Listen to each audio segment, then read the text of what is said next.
Hello, I'm Gemma Schultz, and this is your BG24 News online video update. BGSU has named a new dean of the College of Health and Human Services. Dr. Marie Huff has worked with enrollment management, academic policy development, and more at Western Carolina University. Huff was the former interim dean at WCU. She also was a faculty member in the Department of Social Work. Huff begins her new position in January.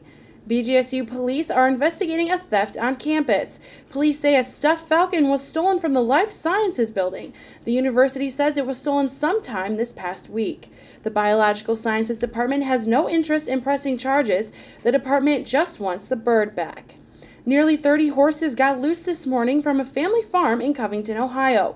The horses caused at least 5 separate car accidents. 2 of the drivers were injured and taken to the hospital, but they are expected to recover. 6 of the horses were killed. Authorities say the horses escaped through a hole in the fence. Deputies say nearly 20 horses are still on the loose. A jury sentenced a Sandusky man to the death penalty for aggravated murder.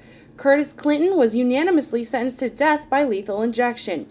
Clinton was accused of strangling a woman and her 2 children last year. Clinton was also convicted of another strangulation death back in 1999. An Ohio couple is losing custody of their adopted son. Cleveland and Lisa Cox of Cincinnati are being charged with abandonment.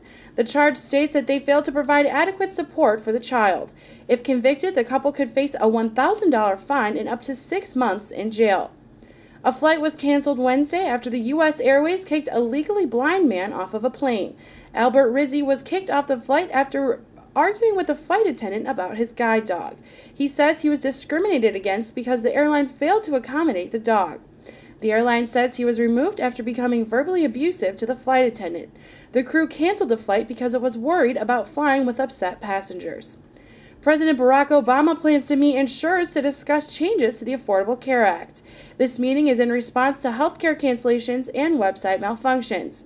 Obama is promising Americans that the website will be running smoothly by the end of the month. Analysts say Obama will need to make changes to help Americans receive new or modified coverage. Americans must sign up for the coverage by March 31st to avoid receiving fines. Now let's take a look at your Black Swamp weather forecast. The weather should get warmer as the weekend goes on. Today's temperatures are at a high of 49 degrees and a low of 34. There's 0% chance precipitation and partly cloudy skies. Tomorrow we'll see a slight increase in temperature with a high of 55 degrees and a low of 50. Skies will be mostly cloudy with a 20% chance of precipitation.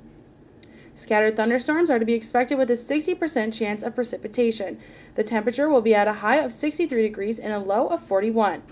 Now for your BG24 sports. There aren't many home games for the Falcons this weekend, but women's basketball plays Niagara at 6 p.m. tonight at the Stro. And at 8:30 p.m., men's basketball will take the court to play South Florida. There are plenty of away games this weekend, and we'll bring you full coverage of those games on Monday's BG24 Sports at 5:30. Thanks for checking in with BG24 News, your campus and community connection. I'm Gemma Schultz.